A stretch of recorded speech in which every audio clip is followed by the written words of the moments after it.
Grapevine is a small city located in the Dallas-Fort Worth metroplex in Texas, known for its rich history, charming atmosphere, and numerous attractions. Situated near the Dallas-Fort Worth International Airport, Grapevine offers a perfect blend of modern amenities and historical significance. Renowned for its wineries and vineyards, it proudly bears the title the Christmas Capital of Texas, hosting festive events and elaborate celebrations during the holiday season. On the serene Christmas day in 2011 in Grapevine-Colleyville suburb, families across the city were gathering for joyous celebrations, cherishing the warmth of the holiday season. In one household in the suburb of Colleyville, a woman named Nona with her 2 children, a 19-year-old daughter and a 15-year-old son, had organized a Christmas party titled Welcome at this Christmas celebration. Friends and relatives had been cordially invited, among whom was the mother's estranged husband, 56-year-old Aziz Yazdanpanahwas. However, Yazdanpanahwas, in contrast to the other guests, harbored a different intent. Arriving as the 4th guest at around 11 a.m., he was clad in a Santa Claus suit, initially blending into the festivities seamlessly. Moreover, text messages sent by Yazdanpanahwas' 22-year-old niece on the day eerily denote his arrival at the residence. "We just got here, and my uncle's here too, dressed as Santa. Awesome." Yet, as the gift unwrapping commenced, a harrowing scene unfolded. Yazdanpanahwas unveiled 2 handguns, one in each hand, and unleashed a barrage of gunfire. 7 individuals fell prey to this attack, among them Yazdanpanahwas' separated spouse, Nona, and their 2 kids. After 20 minutes, a call was made to 911. Grapevine 911, where is your emergency? Hello, Grapevine 911. You need help? Are you sick? What was that? Do you need an ambulance or police? Hello? One moment. I'm just getting heavy breathing on the phone and I need someone to talk to me, so please send both. They discovered everyone at the apartment deceased, still assembled around the Christmas tree where they'd been unwrapping presents. Upon further investigation of the call, it was uncovered that Yazdanpanahwas had quietly uttered, "I am shooting people." As law enforcement initiated their inquiry and spoke with individuals familiar with the family, the wife's brother mentioned that Yazdanpanahwas had been the financial provider for the family. According to this account, despite Yazdanpanahwas being unemployed for over a decade, the brother never imagined Yazdanpanahwas would resort to violence. While the authorities suspect that the financial difficulties and marital discord contributed to the shooter's troubles, they remain uncertain about the specific factors that drove him to commit the heinous act of murdering his family. In the meantime, police also say that the gunman does have a history with police. They are not saying in what way or with which department, but they will tell us they are now working closely with those police departments as they try to investigate this case. Nona, as relayed by family friend Mashi Mojdei, relocated from the couple's 3,000-square-foot home situated in the neighboring suburb of Colleyville in April 2011. She moved into an apartment complex located 2 miles away, and her 2 children accompanied her in the move. Mojdei, who operates a beauty salon in the nearby town of Plano, mentioned that the family's financial difficulties escalated approximately 4 years ago when Yazdanpanahwas ceased working in the mortgage business. Moreover, it was later revealed that Yazdanpanahwas had taken his own life following the assault. However, further details about this event haven't been accessible. The motive behind the murder is thought to have originated from his envy regarding his estranged wife's achievements in life. London, the vibrant capital of the United Kingdom, is a melting pot of cultures and modernity. While the city is renowned for its cultural richness and historical significance, it also contends with various forms of criminal activity. Over the years, London has witnessed fluctuations in crime rates, with efforts continuously underway to address issues ranging from street crimes like theft and vandalism to more serious offenses such as knife crime and organized criminal activities. One such crime that happened in November 2005 shook the whole community there. On the chilly morning of November 19, 2005, as London lay wrapped in dreams of the impending Christmas festivities, Shoaib Jilani, a 26-year-old man living in northeast London and lost in peaceful slumber, was abruptly jolted awake by an odd disturbance. A peculiar noise, which sounded like someone awakening from a nightmare, echoed through the stillness. Being startled, Shoaib found himself listening to the mysterious sounds that shattered the early morning calm. He swiftly rose from his slumber, and as he walked towards the door, he was greeted by the lingering darkness. Yet he managed to catch a glimpse of a figure emerging from his neighbor, 25-year-old Sikandar Shaheen's room. Surprisingly, the ruckus was actually happening in Sikandar's room. There was a man with a red hat, a white beard, and a silver jacket, a sight totally unexpected for Shoaib.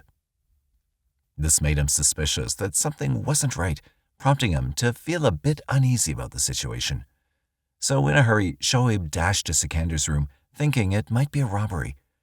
However, what he found was beyond his wildest thoughts. He saw Sikandar lay motionless on the floor, covered in blood. But who was Sikandar? Sikandar Shaheen, hailing from Islamabad, Pakistan, landed in London back in 2001 to dive into the world of accountancy. His journey led him to a gig as a trainee at a waste disposal company in Islington. Known among friends and housemates as a diligent and religious individual, Sikandar was a regular at the local mosques. The perplexing question loomed, why would someone harm this hard-working and amiable man? Without wasting a moment, Shoaib dialed up the officers, who swiftly arrived at the scene shortly after 6 a.m., ready to unravel the mystery. As the police arrived, they discovered Sikandar bleeding in the hallway of a shared house in northeast London. He was swiftly rushed to Whipps Cross University Hospital, but sadly, he couldn't utter a word about his assailant. Tragically, he passed away soon after, leaving the mystery unsolved. The cause of his untimely demise was revealed as multiple stab wounds to his chest and back. While at the crime scene, the police meticulously combed through the entire place. During their search, they found a Father Christmas hat and beard that matched the earlier description given by his neighbor Shoaib. Strangely, these festive items were abandoned around the corner from the house in Leytonstone. Now, the police, in their quest for answers, began talking with Sikandar's friends, a group of 5 young men who bunked together in their landlord's adjacent property. These friends, also accountancy students and hailing from Islamabad, Pakistan, spilled the beans. It turned out that they were a cautious bunch, sleeping with sticks and bricks nearby for protection. What caught their attention was the suspicion that Sikandar's killer might have had a key and easy access to their shared home. Ashraf Mahmood, a 25-year-old friend of Sikandar, spilled the tea on a curious sight. According to him, he witnessed a man seemingly leaving the house only to knock on the door from the outside. Now, the plot thickens as the panic among them wasn't about forced entry. It was about the mysterious nature of the entry. How did this person get into the house, and more importantly, how did they get their hands on the key? He said that he wasn't your regular Joe. Something felt off about him. He inquired about the commotion next door, claiming to have a friend there, but conveniently couldn't spill the friend's name. Adding to the mystery, the police also discovered that the landlord, Muhammed Horasani, hadn't changed the lock since snagging the properties last year, and the keys were strictly for the tenants. Now, the big question loomed. How did this mystery man manage to slip into the room? And the million-dollar question, just who on earth was he? Attar, another friend of Sikandar, poured out his heart, saying, "My friend's blood stains the entire house. I can't bear to step foot in there again. This area doesn't feel right anymore. The memories of good times with Sikandar are overshadowed by the haunting reminder of that terrible incident. Staying there would forever tie me to him in that chilling moment."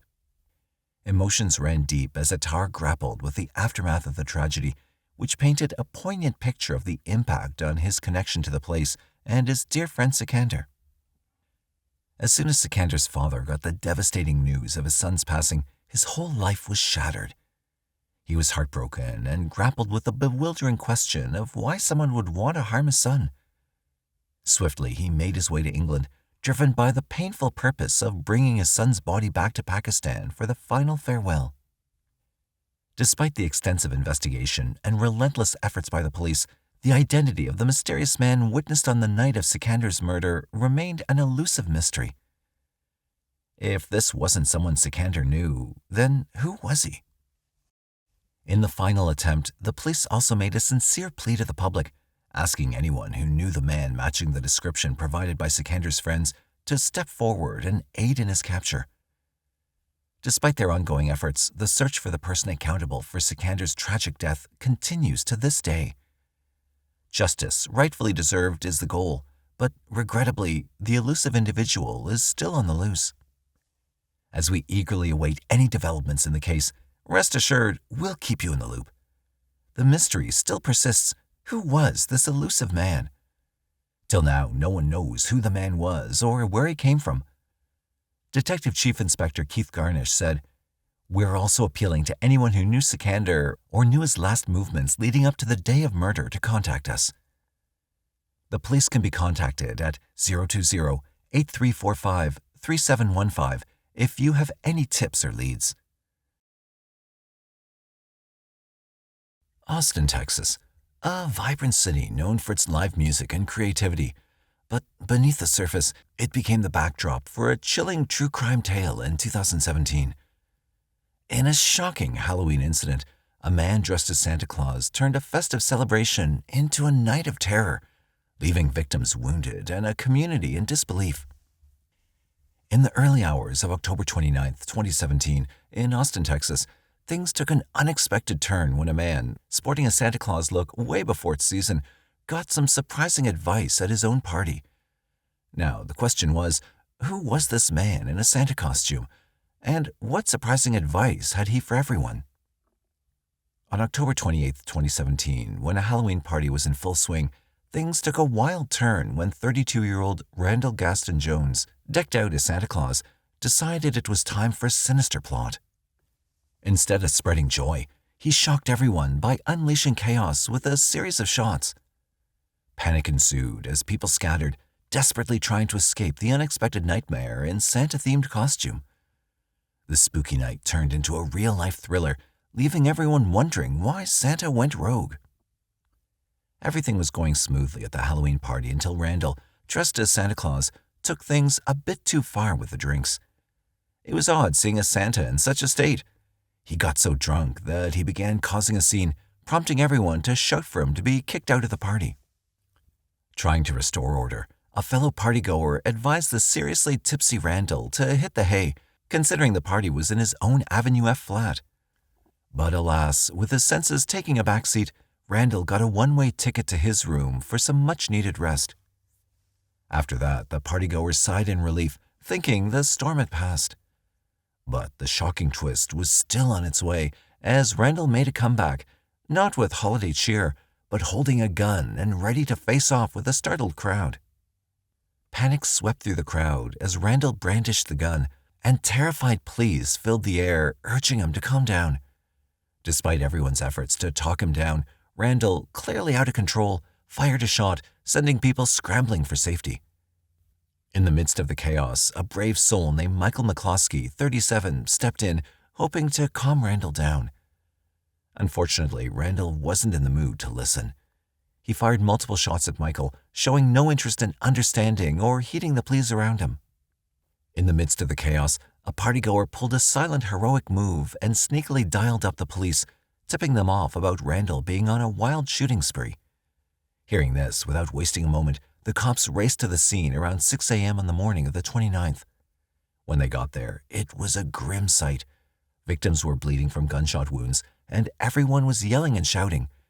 It was a chilling aftermath of the violent situation that unfolded there. Sadly, the brave soul who stepped up to stop Randall, Michael McCloskey, couldn't shake off the wounds and passed away hours later. The chaos left 3 others with gunshot wounds, in which one tough cookie at the scene decided to be a real-life hero, refusing medical treatment.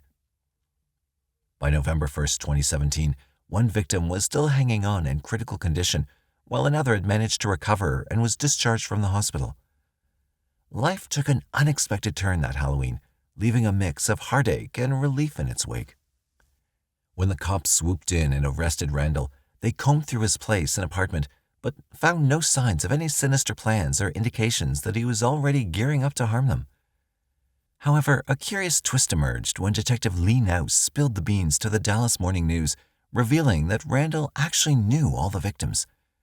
This raised some eyebrows, leaving the investigators with a lingering doubt about the connections Randall had with those he encountered that fateful day. Randall, who had made no statements to investigators, found himself slapped with a murder charge. Detectives were piecing together the puzzle, thinking alcohol lit the fuse for the fatal showdown. But oddly enough, they weren't aware of any previous issues between Randall and the victims. It's a tragic turn of events for folks who are simply soaking in the Halloween vibes, eagerly anticipating the joys of Christmas, only to be met with an unexpected and devastating end. Detective Nouse laid it out plain and simple. This wasn't some random chaos. Talking to the newspaper, he made it clear that there was a method to Randall's madness, but till now, Randall had not uttered even a word about his motives. He was sentenced to 40 years in prison on February 12, 2019, for the serious charge of 2 counts of aggravated assault with a deadly weapon and 1 charge of murder. Istanbul, one of the main cities in Turkey, stands as a vibrant city straddling Europe and Asia. This is a city where old meets new, where stunning mosques and bustling markets paint the streets with color. Known for its rich history and lively culture, Istanbul charms visitors with its ancient landmarks like the Hagia Sophia and the lively Grand Bazaar. As a whole, its lifestyle is a symphony of diversity, where you can savor delicious street food, immerse in lively bazaars, and witness the city's pulsating nightlife. Yet beneath its vibrant facade, Istanbul bears the scars of a region plagued by conflict. Istanbul holds a critical geopolitical position due to its proximity to regions affected by conflict, notably Turkey's border with Syria. Being so close to areas where conflicts involving groups like the Islamic State have occurred, Turkey has faced significant security challenges. In 2017, Istanbul, Turkey found itself grappling with heightened security concerns amidst the ongoing conflicts in neighboring regions, particularly the Syrian civil war and the rise of the Islamic State. However, in the heart of Istanbul and on the shores of the Bosphorus, the Reyna nightclub stood as a beacon of celebration, a place where joy and music echoed through its walls. On December 31, 2017, or we can say on New Year's Eve, the Reyna nightclub was alive with excitement. People from different parts of the world gathered to celebrate the start of a new year. The air was filled with laughter, music, and the glow of celebration. However, as the clock struck midnight and fireworks lit up the sky, a sense of unease began to creep in. Amidst the celebration, an unexpected terror was about to shatter the festive ambiance. Unknown to the guests, a lone assailant, fueled by extremist motives, was on a mission to disrupt the merriment. As the night wore on, the vibrant celebration turned into a scene of terror and chaos. In the early hours of January 1st, approximately at 1:45 a.m., a lone gunman armed with a long-barreled assault rifle and dressed in a Santa Claus costume murdered a policeman and a civilian outside of the club and made his way into the crowded nightclub. He then ruthlessly opened fire on the unsuspecting guests, unleashing a horrific spree of violence. The attack lasted for several agonizing minutes as the assailant indiscriminately shot at the people inside the club before fleeing the scene amidst the chaos. 39 innocent lives were tragically lost in the massacre, 24 of them being foreigners, and over 70 others sustained severe injuries. Following the attack at the Reyna nightclub, Turkish authorities initiated a comprehensive investigation to uncover the motives behind the tragedy. As they delved deeper into the incident, evidence began to suggest that the assault was not merely an individual act, but was part of a larger orchestrated terrorist plan. The man behind the massacre was identified as Abdul Kadir Masharipov, also known as Abu Muhammed Horasani. He was identified as a C with alleged ties to the extremist group ISIS or the Islamic State of Iraq and Syria. Masharipov was born in Uzbekistan and had reportedly received training in Afghanistan before entering Turkey. Masharipov reportedly traveled through several countries before arriving in Turkey. Indicators also suggested that Abdul Kadir Masharipov might have had ethnic ties to the Uyghur community. The Uyghurs are a Turkic ethnic group primarily residing in the Xinjiang Uyghur Autonomous Region in northwest China, and thus this sensitive topic further strained relations between China and Turkey, with discussions revolving how the Uyghur issue became a point of contention between the two nations. By this time, the tragic incident not only shook Istanbul, but had evolved into a nationwide crisis for peace and security. After the assault, Musharrapov disappeared, but about 2 weeks later, a well-organized police operation on January 16, 2017, led to his arrest in Istanbul's Esenyurt district. His 4-year-old son was found with him at the time of arrest. Turkish security forces conducted a raid on a residential property where Musharrapov was hiding, capturing him alongside several others suspected of assisting him while he was in hiding. In the apartment building where Musharrapov was apprehended, law enforcement discovered 2 aerial drones, 2 handguns, multiple cell phone SIM cards, and a sum of $197,000 in cash. Istanbul's governor, Aziz Yazdanpanahwas, confirmed that Musharrapov's fingerprints matched those found at the scene of the attack, affirming his identity as the perpetrator. Shaheen also mentioned that Musharrapov confessed to orchestrating the shooting at the Reina nightclub. Additionally, Musharrapov revealed that his intent was to perpetrate the attack as his final mission and that he'd planned to die at the nightclub. During subsequent interrogations, Musharrapov provided detailed insights into his background and the orchestration of the attack.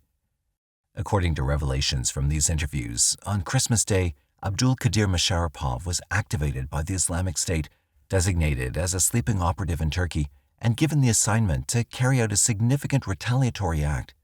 Born in 1983, Musharrapov pursued higher education at Fergana State University in Uzbekistan, specializing in physics with a minor in computer science.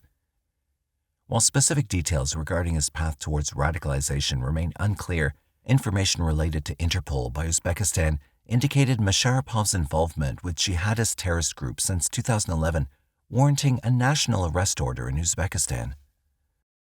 Musharrapov disclosed to the police that he underwent military training at an al-Qaeda camp in Afghanistan following his journey there in 2010.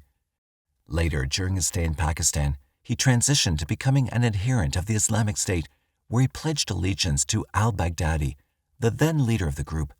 As per Musharrapov's subsequent testimony to the interrogators, approximately a year before the Reina nightclub attack, an Islamic State emir in Raqqa instructed him to relocate to Turkey along with his wife and 2 children. Their assigned destination was Konya, a city situated in the central region of Turkey, where they were directed to await further instructions. The method through which Musharrapov established contact with the Syrian group remains unclear. Although there's no evidence confirming his travel to Syria, it is presumed that while in Pakistan, he managed to establish remote communication with the leadership in Syria.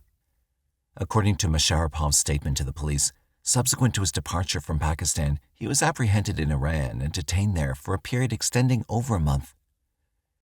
Iranian authorities then deported him across the Iranian-Turkish border in January 2016.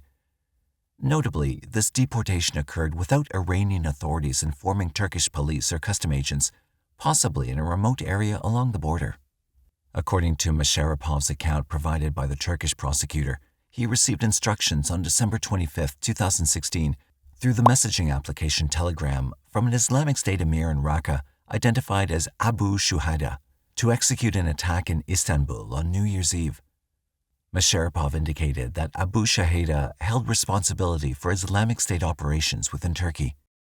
He further mentioned that he deliberated on the attack specifics and his strategy with another commander in Raqqa, known under the alias Rahova. Subsequently, Musharrapov informed Abu Shuhada via telegram that he was prepared to carry out the attack as per the planned instructions. After journeying to Istanbul accompanied by his wife and 2 children, Musharrapov asserted that an Islamic State member, whose identity remained undisclosed, provided him with an AK-47 assault rifle along with 6 loaded magazines and 3 stun grenades before the attack. The delivery arrangement was coordinated remotely by Abu Shuhada and was dropped off at the Medicule Residences, an apartment building located in the Zeytinburnu district of Istanbul, where Musharrapov had rented a room ahead of the planned attack. Within this residence, he prepared his rifle, securing the ammunition magazines together in pairs to expedite the process of changing them during the impending attack. Subsequently, Musharrapov packed all of his weapons into a backpack in readiness for the assault. Musharrapov granted access to his email account's password to the police, where they uncovered a martyrdom video he'd created, recorded by his wife, Zarina Nurilayeva, on December 27, 2016. The video depicted Musharrapov expressing his intention to execute an attack in the name of the Islamic State that would lead to his own demise. He addressed his children in the recording, urging them to exhibit good behavior and avoid distressing their mother once he was no longer present. Furthermore, he made a request for his son to grow up and follow in his footsteps as a bomber who would sacrifice himself for his state. In the hideout where Musharrapov was captured, law enforcement discovered a tablet computer. According to the prosecutor's indictment, among the contents retrieved from the device was a voice message sent from an emir located in Raqqa, seemingly a higher-ranking figure than Abu Shuhada. In this message directed to Musharrapov, the senior emir bid farewell to him and assured Musharrapov that his family would be looked after and cared for adequately. The emir urged Musharrapov not to concern himself about his family's welfare regardless of the circumstances. Musharrapov's intended target was Taksim Square in Istanbul, anticipating a sizable New Year's Eve gathering. Before departing for the attack, he transmitted a reconnaissance video of the square, recorded during daylight hours, to Abu Shuhada. Musharrapov mentioned that Abu Shuhada granted his approval for the target via telegram from Raqqa. However, upon arriving at Taksim Square around midnight local time, Musharrapov decided to abort the planned attack due to the extensive presence of police officers. Using telegram on his cell phone, he promptly relayed this decision to Abu Shuhada and was instructed to seek an alternative target. Having previously noticed the Reina nightclub and noting its apparent lack of robust security while passing by in a taxi, Musharrapov suggested it as a potential target. After receiving confirmation from Abu Shuhada approving Reina as the new target, Musharrapov returned to his residence in Zeytinburnu to retrieve his weapons and stun grenades.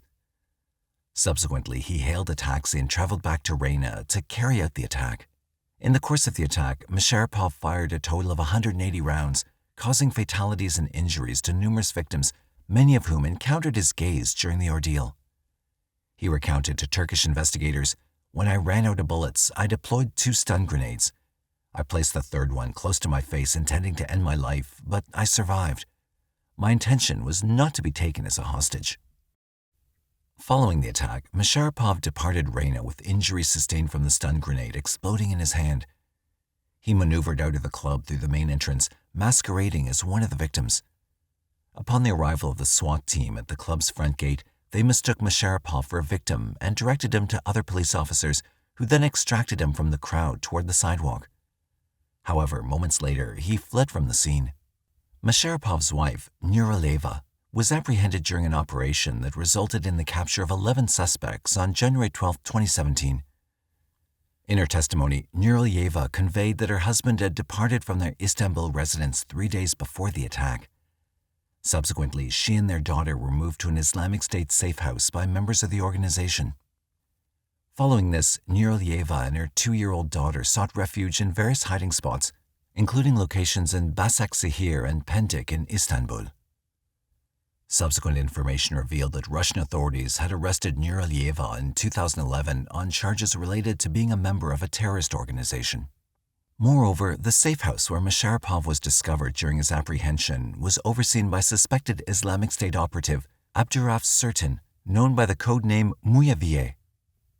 Muyaviye was arrested on January 5, 2017 in a raid conducted in Zeytinburnu, which resulted in the capture of multiple purported key figures associated with the Islamic State's network in Istanbul.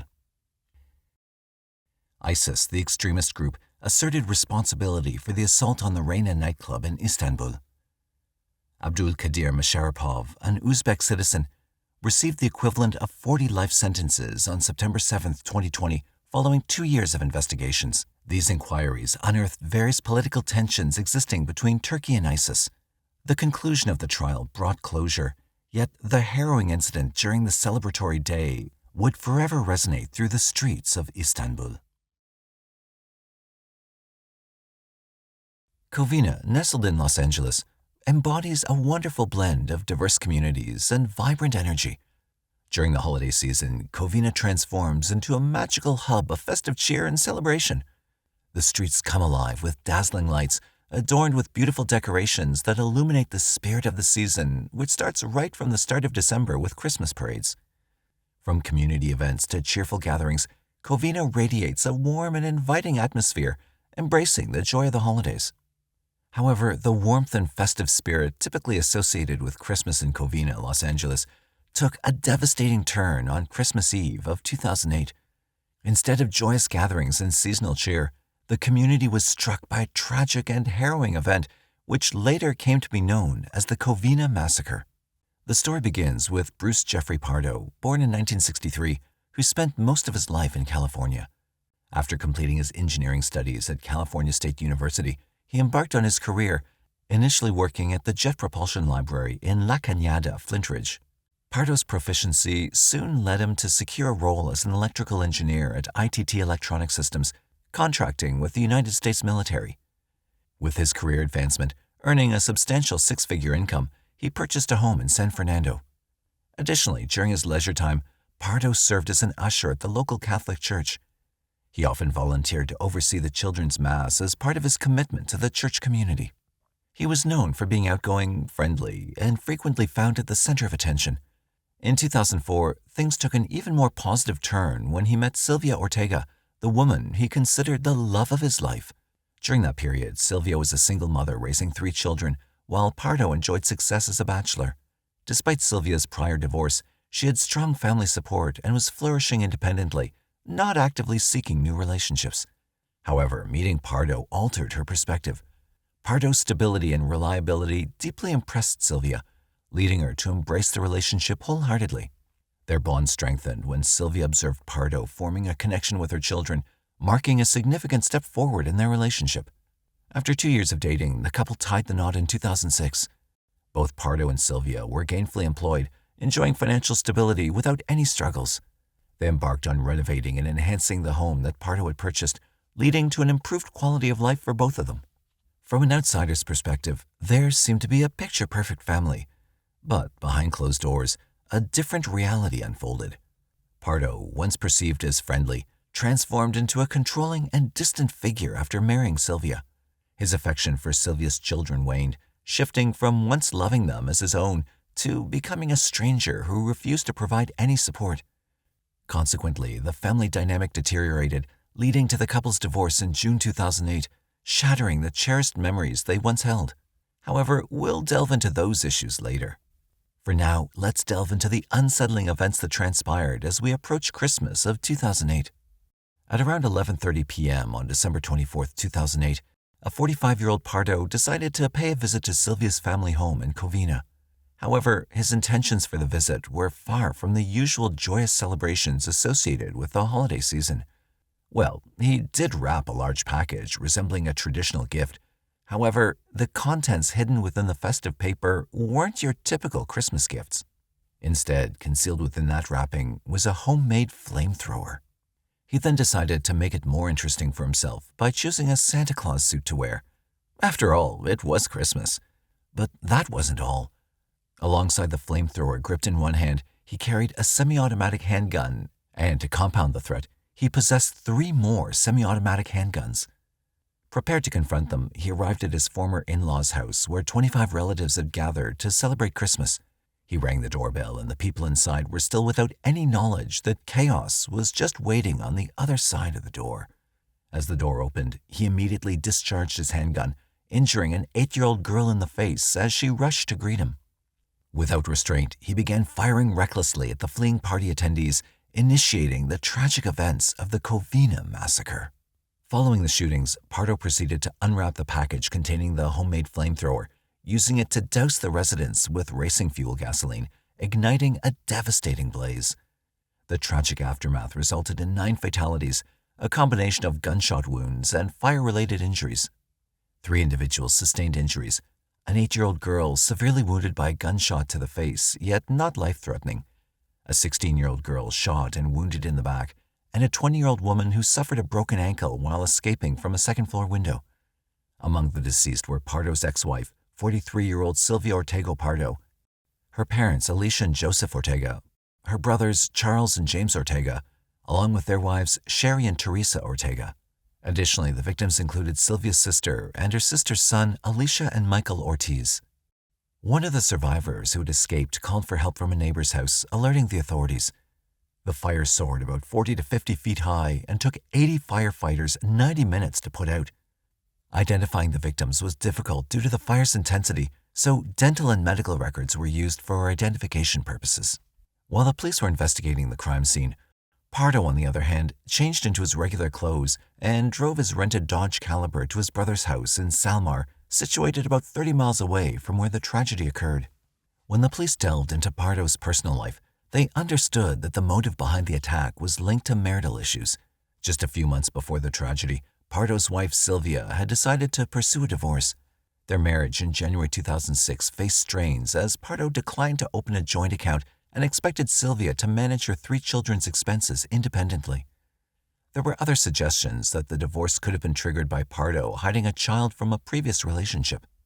In June 2008, the divorce court had mandated Bruce Pardo to pay $1,785 monthly in spousal support as part of the divorce proceedings. Additionally, he faced job termination from his position as an electrical engineer at ITT Electronic Systems Radar Systems in July 2008.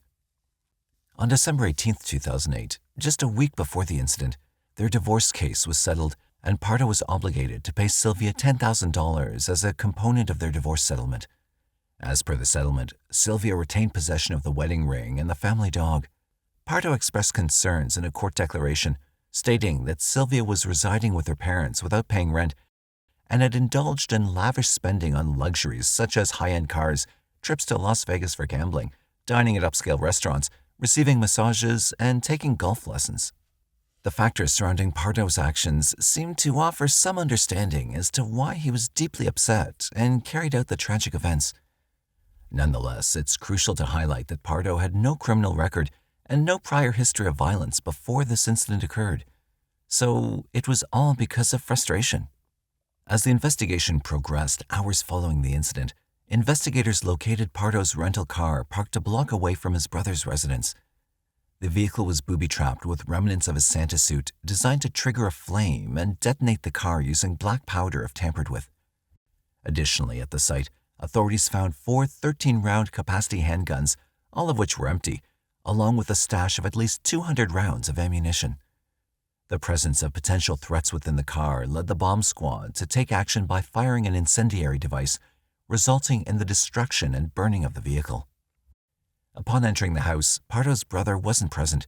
However, Pardo himself was indeed there, but not in the condition that law enforcement had anticipated. Police discovered Pardo deceased from a self-inflicted gunshot wound. During their investigation, they found $17,000 in cash cling-wrapped on his legs inside a girdle, alongside an air ticket. Initially, suspicions were focused on Pardo intending to escape to Canada through an Air Canada flight that was scheduled from Los Angeles to Moline, Illinois. Days before the tragic event, Pardo had contacted a high school friend, mentioning a potential visit, leaving investigators uncertain about his true intentions. It's possible that due to severe third-degree burns on his arms resulting from the blaze, he might have altered his initial plan or decided against following through with it. At Pardo's residence in Montrose, law enforcement discovered 5 empty boxes designed for semi-automatic handguns, along with 2 shotguns and a container suitable for high-octane fuel tank gasoline. The tragic Christmas massacre came to a halt, but not before claiming the lives of 9 individuals. And, regrettably, the perpetrator, Bruce Pardo, escaped facing justice by ending his own life.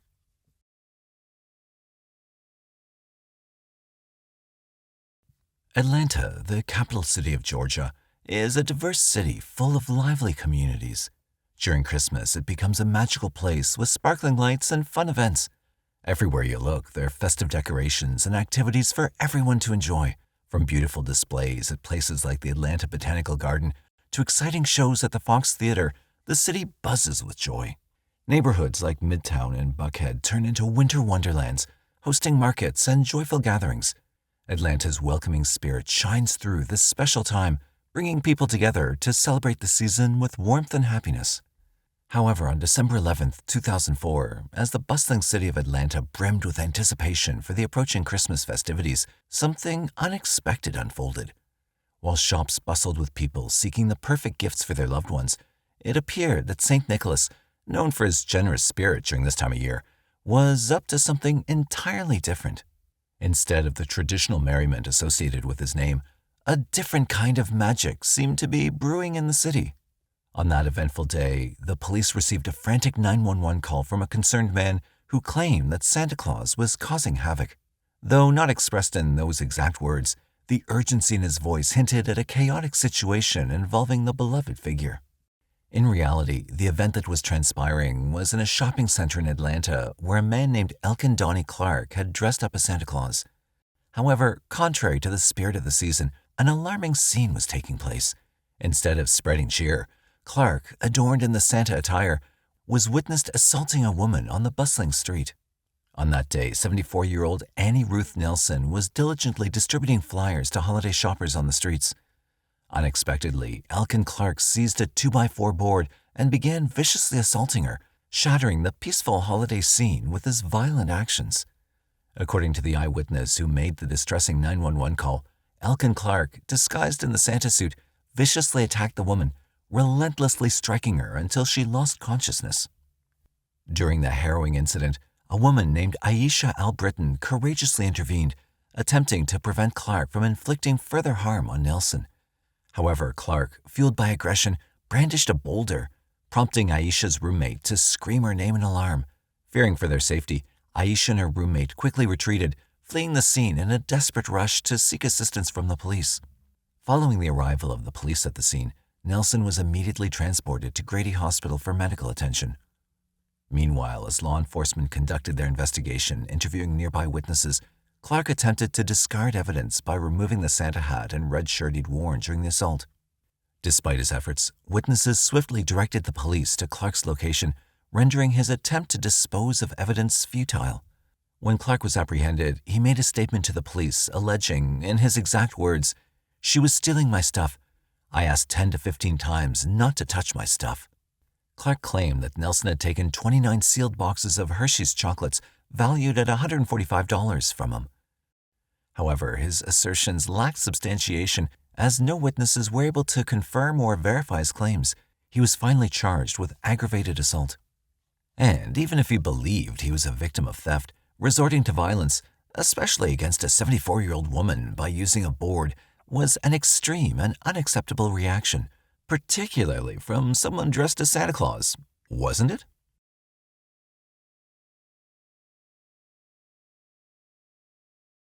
Now for this story, our journey takes us to the country at the shore of the beautiful Mediterranean Sea, Israel, specifically the city of Jaffa. This historical city is nestled along the Mediterranean coastline, blending tales of ancient lore with a contemporary pulse. In Jaffa, the echoes of bygone eras resonate through its narrow streets, where the presence of the revered Jaffa Orthodox Church Association stands as a testament to the city's spiritual heritage.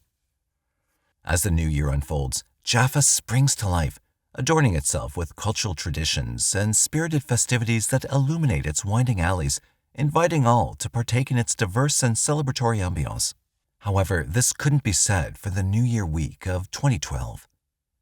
On the serene Sunday of January 6, 2012, a Christmas parade graced the Yefet Boulevard in Jaffa. Among the cheerful participants was Gabriel Cadiz, a 51-year-old esteemed figure known for his devout religious beliefs and leadership as the chairman of the Jaffa Orthodox Church Association. The joyful celebration of Jesus' birth went well, and no one expected what was about to happen next. Yet, as fate would have it, darkness can strike unexpectedly, even in the most unsuspecting places. As the parade neared its conclusion, 24-year-old Tufik Dalou and 26-year-old Fuad Abu Mana were tailing Cadiz dressed in Santa suits and masks. Unbeknownst to Cadiz, who was wrapping up his duties getting ready for a church service, a tragic fate awaited him. Dalou and Mana followed Cadiz with a weapon concealed within his suit to the Louis Pasteur service at the church, and, after its conclusion, trailed him to a nearby parking lot. It was at this moment that the tragic incident unfolded. Out of nowhere, Mana viciously stabbed Cadiz twice in the back, causing severe damage by puncturing his left lung and severing a major artery. Cadiz cried out in distress, collapsing to the ground due to the severity of his wounds. Tragically, he succumbed to his injuries later on. Shortly after the incident, law enforcement arrived at the scene. Upon commencing their investigation, the police discovered footage from surveillance cameras showing the assailants fleeing the area on foot, sprinting in opposite directions across Jaffa. Mana sought refuge from his uncle, Talal Abu Mana, who assisted him in creating an alibi and changing clothes. While the precise date of their apprehension remains unclear, both men were eventually captured. The primary defendants, Tufik Dalou and Fuad Abu Mana, faced charges of murder and conspiracy. Additionally, Talal Abu Mana, Fuad's uncle, was convicted on charges of conspiracy to commit murder and acting as an accessory to the crime. As per the indictment, Fuad was the individual who physically stabbed Gabriel Cadiz, the chairman of the Jaffa Orthodox Church Association, whereas Tufik served as a lookout during the incident. The motive behind the murder stemmed from a property dispute involving the Abu Mana family, who resided in a Jaffa residence owned by the association. The association aimed to reclaim the property, leading to tensions and, ultimately, the tragic event. Talal, aged 55 at the time of the murder, had been in conflict with the association. His mother had lived in the house under rent control until her passing a few years prior. Subsequently, the association demanded the return of the property, leading to disputes. Talal openly clashed with the association and allegedly issued threats against Gabriel Cadiz and the association in public settings. His confrontational remarks during a meeting of the association roughly a week before the murder included a statement warning of potential violence if legal proceedings to reclaim the house weren't halted. He was reportedly heard making threatening remarks, suggesting he could send one of his brother's sons to Cadiz's office to harm him, and that due to his connections, he could manage to get out of jail within 5 years if any legal issues arose. The property in question is an apartment located on Ahulif Street in Jaffa's Ajami neighborhood, an area that's undergone considerable urban renewal in recent years, leading to a substantial increase in real estate prices. Fuad and Mana were convicted of murder and handed lengthy prison sentences by the Tel Aviv District Court, although the specific duration of their sentences is undisclosed. Cisco, Texas, a small community known for its friendly atmosphere and local charm. While no place is completely free of crime, Cisco generally has a lower crime rate compared to larger urban areas. In 1927, everything changed when this city started to be known for an infamous Santa Claus bank robbery. On Friday, December 23, 1927, just a whisker away from Christmas in Cisco, the streets were all decked out in festive hues of green, red, and gold. Santa Claus was making his grand entrance down the main street, capturing the wide-eyed gaze of excited kids. But hold on, this Santa was not your usual portly fellow with a bag full of gifts. He was thinner, and instead of gifts, he carried an empty burlap sack that once housed Idaho potatoes. As Santa paraded down the street, a bunch of kids, including 6-year-old Frances Blasingame, swarmed around him. Little Frances, eager and wide-eyed, pleaded with her mom, Mrs. B.P. Blasingame, to meet Santa. Despite feeling a bit awkward, Mrs. Blasingame couldn't resist her daughter's pleas. Just as they were about to approach Santa, he made a sudden detour into the National Bank of Cisco. Mrs. Blasingame was caught in a moment of dilemma. Should she follow Santa into the bank? Inside the bank, the teller greeted Santa with a cheerful welcome, but to everyone's surprise, Santa was in his own world and totally ignored the friendly gesture.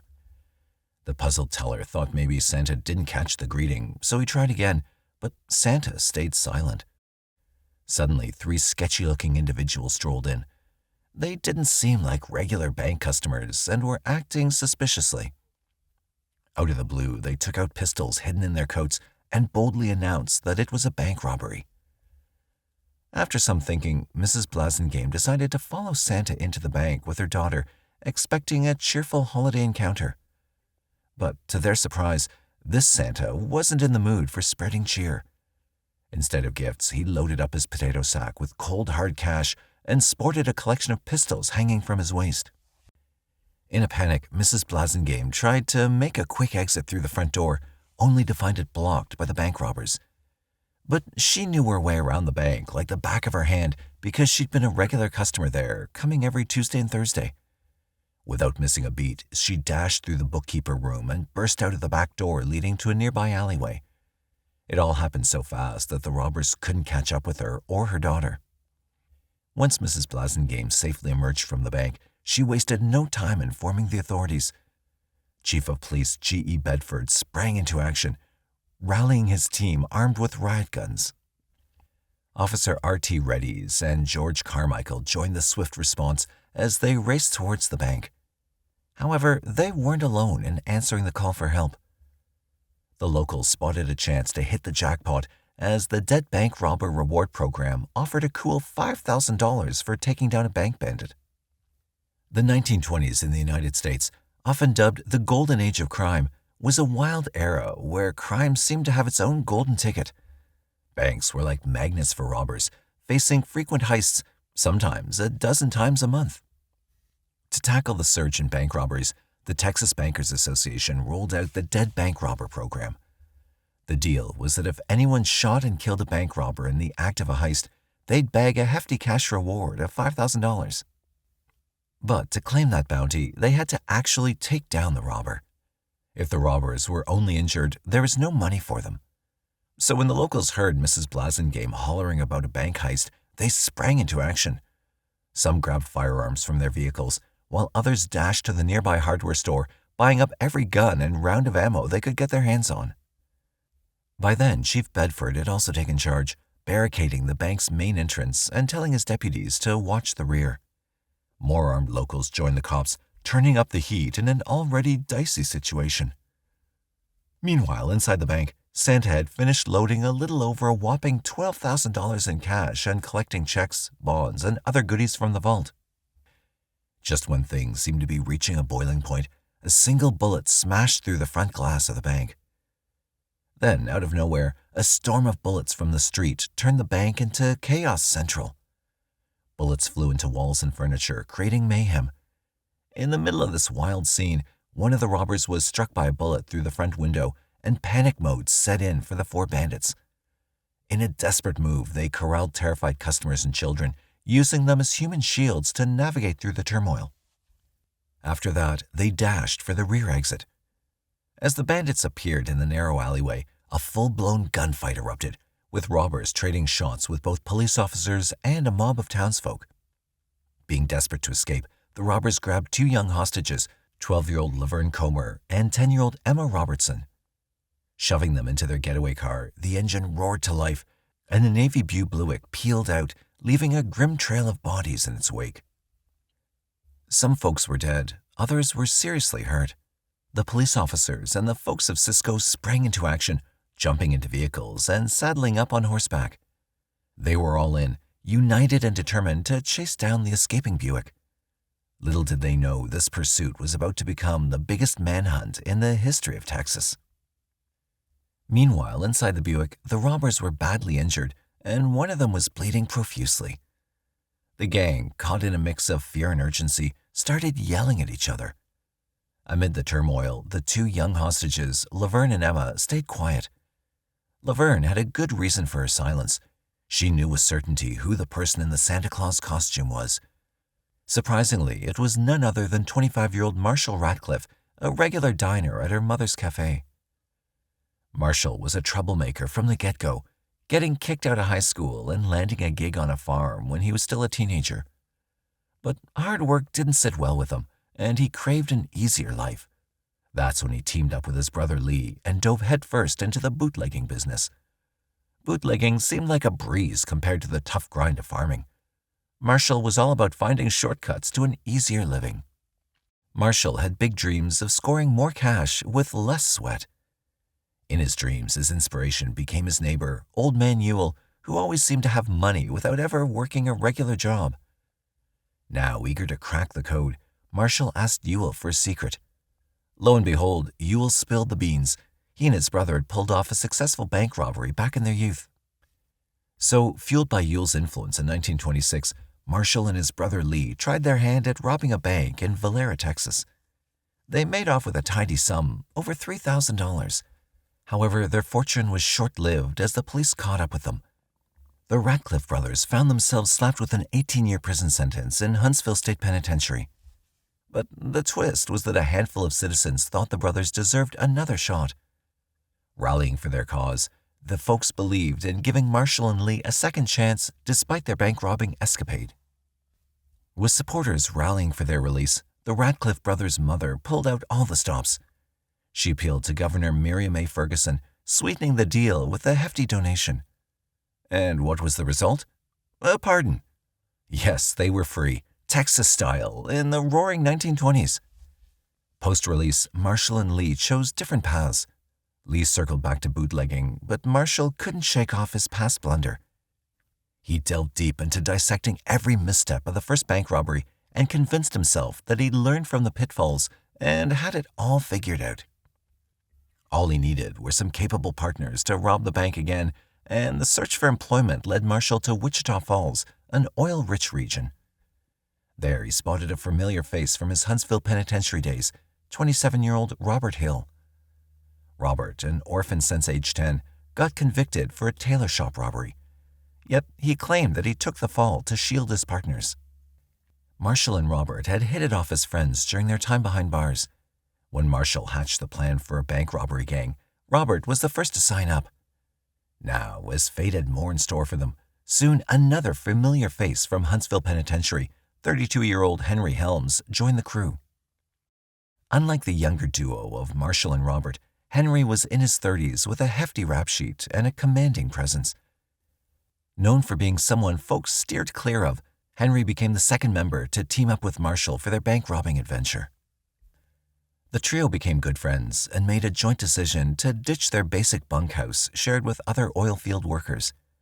They opted for a cozier setup and moved into a boarding house managed by Mitch Teller, a sweet old lady who treated them like her own sons. Marshall, the mastermind, spilled the beans to his team about his daring plan. He wanted to rob the First National Bank of Cisco right in the midst of the bustling Christmas season when the cash pile would be hefty. Marshall had the whole thing figured out, including how they'd make a quick exit through the back door, which conveniently opened right into the alleyway. In his mind, the robbery was a swift in-and-out operation. Stroll in through the front door, point a gun at an employee for the money, and slip out quietly through the back. However, his team wasn't as upbeat. They reminded Marshall of his past fumbles, also not to mention the $5,000 reward hanging over bank robbers' heads. Yet Marshall, brimming with confidence, assured them that everything would be fine. He was banking on the fact that all banks were insured, and he believed expert bank robbers had a knack for staying one step ahead of the law. So, after a bit of persuading, Henry and Robert reluctantly agreed with Marshall, and the trio dedicated many evenings to carefully plotting their heist. Marshall had every move mapped out, knowing exactly where each member needed to be as he made his move to collect the money from the safe and vault. However, there was a crucial piece missing: the fourth member of their crew, someone skilled with firearms. So, in the quest for this crucial member, Henry suggested a candidate, a 28-year-old man named Lewis Davis. Lewis had a clean record, was young, and had a big family to support. While Marshall and Robert were initially unsure, they decided to meet with him.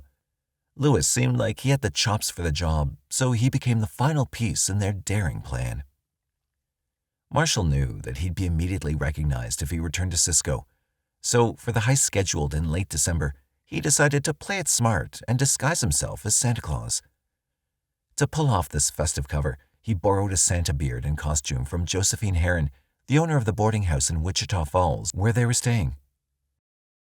Everything was set. The only thing left was to secure a getaway vehicle. For that, they swiped a car in Wichita Falls, headed for Cisco, and in the early hours, the four men kicked off their 150-mile journey to Cisco in a snazzy navy blue Buick and rolled into town on the morning of December 23, 1927. Marshall, being the planner he was, knew the names of the likely bank employees on duty. He figured the bank wouldn't be bustling with customers when they rolled in. Upon reaching Cisco, Marshall had Robert strategically park the Buick at the alley's end for a quick escape. Meanwhile, Henry, Robert, and Lewis smoothly blended into the crowd outside the bank. While all this was happening, Marshall put on his Santa suit. Despite his careful planning, Marshall didn't realize the attention the Santa outfit might grab from local kids. Instead of blending in with the Christmas shoppers, it sparked unwanted interest, and a bunch of children trailed him into the bank. The bank ended up being busier than Marshall expected, but he stayed calm and patiently waited for his three accomplices to show up. When the bank teller greeted him, Marshall stayed silent, fearing the teller might recognize his voice. Once Henry, Robert, and Lewis joined him in the bank, the heist kicked off. Marshall swiftly filled his burlap sack with cash and bonds while the others kept watching them. Robert shouted at Mrs. Blasingame and her young daughter, who tried to escape through the bookkeeper's office, but a strange noise outside caught his attention. Suddenly, the front window shattered, and a group of local men with guns formed a blockade in front of the bank. The first gunshot set off chaos, and the mob closed in on the bank. Now, trying to appear armed, Robert fired warning shots into the ceiling, but instead of warnings, they got a barrage of gunfire in return. Lewis got hit several times in the crossfire, and it was at this time that Henry spotted two young girls, 12-year-old Laverne and 10-year-old Emma, cowering near the counter. So, thinking about how to get away safely, Henry decided to use both the young girls as human shields, as Marshall also got hit by a bullet. Now, to protect innocent bystanders, the police ordered the fired-up mob to stop shooting. But as soon as the firing halted, Henry emerged from the rear door, shielded by the two young hostages. Marshall quickly grabbed Laverne and Emma from Henry, bundled them into the Buick, and the four robbers made a hasty getaway from the unfolding mayhem.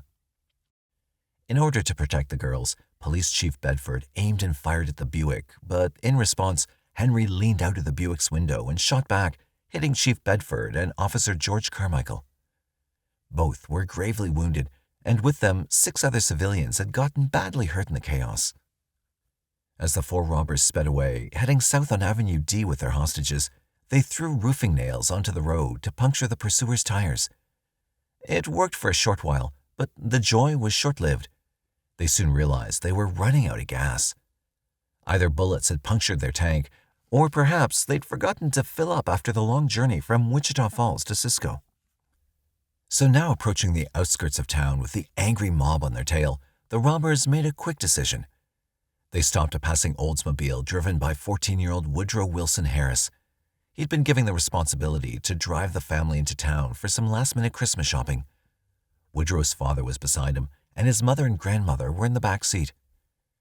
They held the family at gunpoint and took control of the car. Amid gunfire from the pursuers, they shifted the stolen money, hostages, and the injured Lewis into the Oldsmobile. However, as they attempted to start the car, they faced an unexpected hurdle. Young Harris had cleverly taken the keys from the ignition when told to stop. With Lewis being unconscious, they left him in the car and retreated to the original getaway vehicle with their 2 hostages. Later, it was revealed that the gang had swiped $12,200 in cash and $150,000 in non-negotiable securities. This heist would have been the biggest in Texas history at the time, but in the chaos, they accidentally left all of it behind. Law enforcement and citizens discovered the bag of loot in the abandoned Harris car, along with the badly wounded Lewis. The 3 remaining bandits, along with their 2 young hostages, sped south on Avenue D, making a quick east turn onto a dirt road. They ventured into a pasture, navigated through cactus, mesquite, and scrub oak. Now, as the vegetation became too dense to proceed, the robbers left their bullet-riddled car and the 2 hostages several miles from town and continued on foot. Sheriff John Hart and his deputies from Eastland, the county seat, got wind of the bank robbery through a long-distance call. So, without wasting a moment, they hopped into their cars and raced to the location where the bandits ditched their car. Along with them, reporters, including the adventurous Boyce House, tagged along in another vehicle, eager to capture the unfolding events. According to Boyce, officers and citizens flooded in from all around that part of the state, and a manhunt like Western Texas has never witnessed was quickly underway. Many in the posse were on horseback or on foot, navigating through trees, exploring tall grass and ravines, and inspecting boulders and canyons. One search party stumbled upon an overcoat and gloves stained with blood. Later, citizens also discovered a suitcase and a pile of blood-stained rags. Inside the suitcase were cotton and gauze, which indicated that the bandits had foreseen the possibility of bloodshed in their venture. Unfortunately, as the sun dipped below the horizon on the day of the robbery, the police weren't able to locate the bandits, and the pursuit persisted into the next day, Saturday, December 24th, 1927.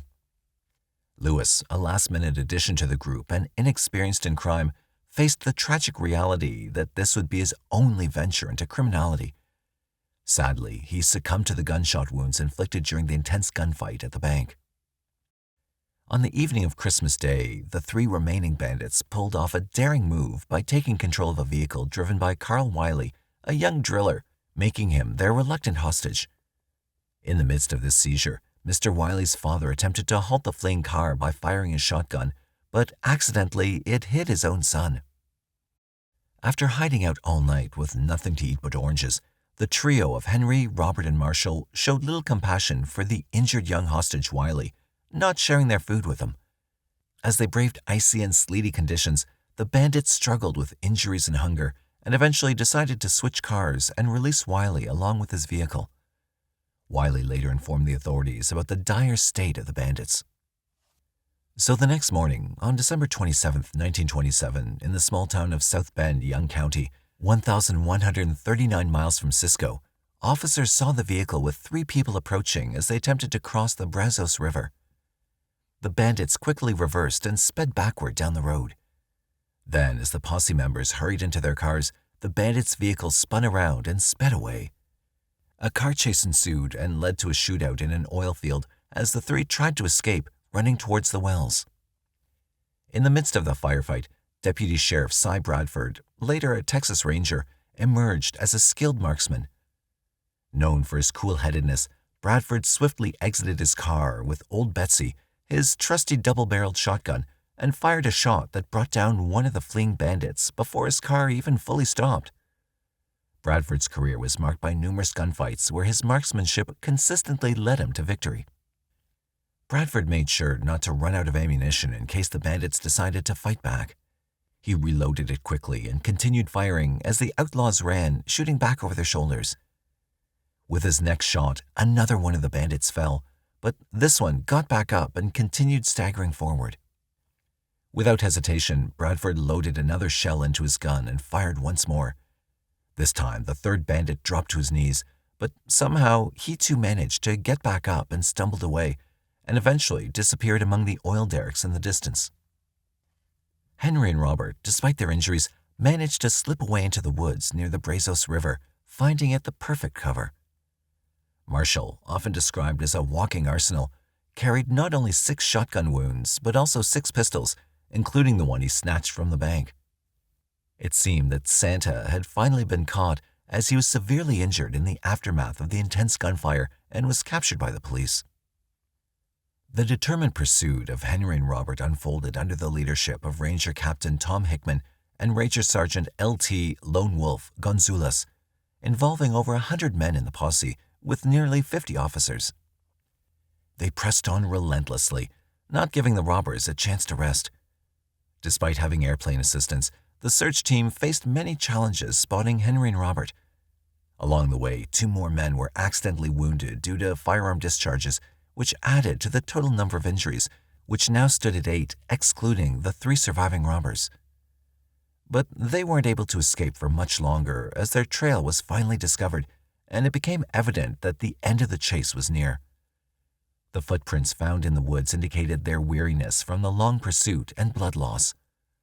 Finally, on December 30th, 1927, 7 days after the bank robbery, the last 2 robbers arrived in Graham, Texas. In their quest to locate a rooming house in Graham, Henry and Robert unwittingly revealed their pistols to a man they asked for directions. Now, after observing the firearms, the man promptly alerted the authorities, and in turn, the duo was arrested without resistance. Robert was found with 3 pistols, and Henry had 4 in his possession. Marshall, Robert, and Henry faced their trials individually.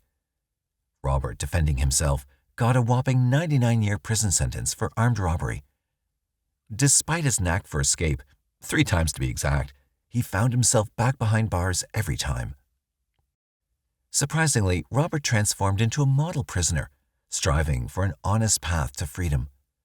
Meanwhile, Henry, the shooter charged with killing Cisco's chief of police and Officer George Carmichael, faced the death sentence by electric chair. Also, Henry's attempt to convince others of his insanity proved futile. Now, Marshall, recognized as the ringleader, managed to avoid a murder conviction since no one had witnessed him firing a single shot. However, he received a 99-year sentence for armed robbery. Strangely, Marshall found solace believing that, as a model prisoner, he might secure release from a life sentence in just 20 years. But nothing went as planned because the furious public outcry led to a retrial for Marshall, and the authorities also acquiesced. In a second trial, the prosecution struggled to secure willing witnesses, and no one had observed Marshall firing a single shot. Despite this, he was still found guilty of being involved in the murders of Chief Bedford and Officer Carmichael. Consequently, Marshall received a death row sentence, joining Henry in facing the ultimate penalty. Henry's plea of insanity went unanswered, and on September 6, 1929, almost 2 years after the bank's robbery, he was forcibly taken to the electric chair, kicking and screaming, meeting his end. Meanwhile, Marshall, witnessing Henry's fate, adopted an eccentric demeanor on the very day of his execution, hoping to convince authorities of his own mental instability in pursuit of an insanity plea. So, while waiting for his insanity hearing appealed for by his mother, Marshall suddenly suffered paralysis. The prison guards had the challenging task of physically lifting him out of bed to ensure he was fed. Deputy Sheriff Tom Jones, a 53-year-old father of 8, took on the responsibility of caring for Marshall, tending to his needs such as feeding, bathing, and assisting him with bathroom tasks. On the night of Monday, November 18, 1929, Marshall, having feigned paralysis for so long, seized an opportunity as Deputy Sheriff Jones and his colleague, Pat Kilbourne, were preparing to feed him. He took advantage of the open cell door, slipped out, and discovered a service revolver on the sheriff's desk and attempted to escape. While trying to escape, he fatally wounded Jones and violently fought Kilbourne. After Marshall was recaptured and returned to his cell, Deputy Sheriff Jones succumbed to his wounds on November 19, 1929. That same day, in response to Marshall's failed escape, an angry mob of around 2,000 people gathered at the jail. Kilbourne pleaded with the crowd, urging them to return and allow the courts to handle the situation. The furious mob overwhelmed Kilbourne, seizing Marshall and stripping him naked before dragging him outside the jail. The unruly crowd paraded Marshall through the streets, passing by a theater ironically showing a production called The Noose. After that, they stopped on a well-lit main street where someone in the mob fashioned a makeshift noose from a hemp rope and tightly secured it around Marshall's neck. The noose was thrown over a nearby utility pole, and about a dozen men grabbed the rope, lifting Marshall into the air. The abrupt jerk of the rope was so forceful that it broke, causing him to fall to the ground. The angry and vengeful crowd, already fueled up by emotion, began chanting, "String 'em up, string 'em up." Marshall was lifted again, this time more slowly. Just before his feet left the ground, he managed to utter his final words, "Forgive me, boys." This marked the tragic end of Marshall's life, etching a chapter in history. The Santa Claus bank robbery stands as an unbelievable true crime case, weaving together foolish daydreaming, rebellious bounty hunting, relentless manhunts, and ultimately, mob justice.